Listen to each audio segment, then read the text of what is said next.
Hujambo na karibu tena mtazamaji wa Zone Media. Jina langu naitwa Victor Moshi. Mkuu wa majeshi ya Iran, Meja Jenerali Abdulrahim Mousavi, amesema kuwa Iran ina mashaka makubwa kuhusu dhamira ya Israel kuheshimu makubaliano ya kusitisha mapigano yanayoendelea. Kauli hiyo imetolewa wakati mvutano wa kikanda ukiendelea kushika kasi, huku jumuiya ya kimataifa ikiendelea kutoa wito wa utulivu na kuheshimu sheria za kimataifa.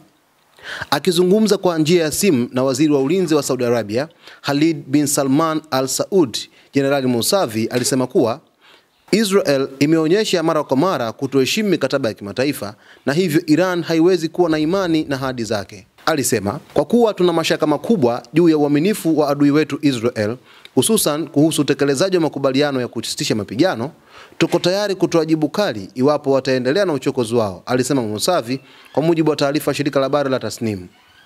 Kauli hiyo imekuja wakati hali ya usalama katika eneo la Ghuba na Mashariki ya Kati ikiendelea kuwa tete, huku pande tofauti zikihusishwa na migogoro ya kijeshi, mashambulizi ya anga na mapambano ya kidiplomasia. Iran imesisitiza kuwa itaendelea kufuatilia kwa ukaribu mienendo ya Israel na haitasita kuchukua hatua za kujilinda endapo itahisi usalama wake uko hatarini. Mashauriano kati ya Iran na Saudi Arabia kuhusu masuala ya usalama wa kikanda yanaonekana kuimarika, hasa baada ya juhudi za hivi karibuni za kurejesha uhusiano wa kidiplomasia kati ya mataifa hayo mawili mahasimu wa kihistoria.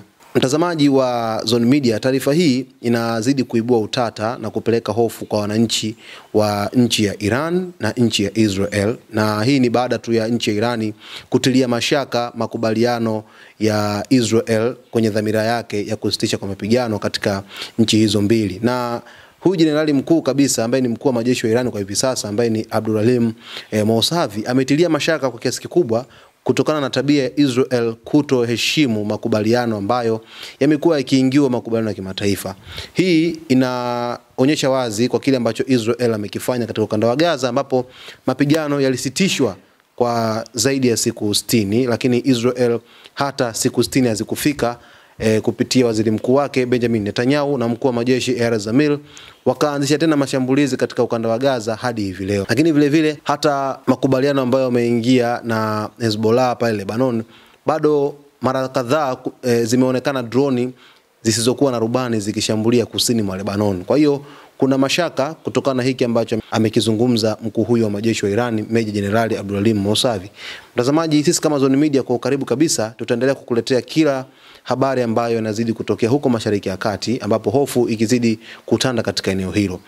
Endelea kuifuatilia Zone Media. Naitwa Victor Moshi na asante kwa kutuchagua sisi kama Zone Media.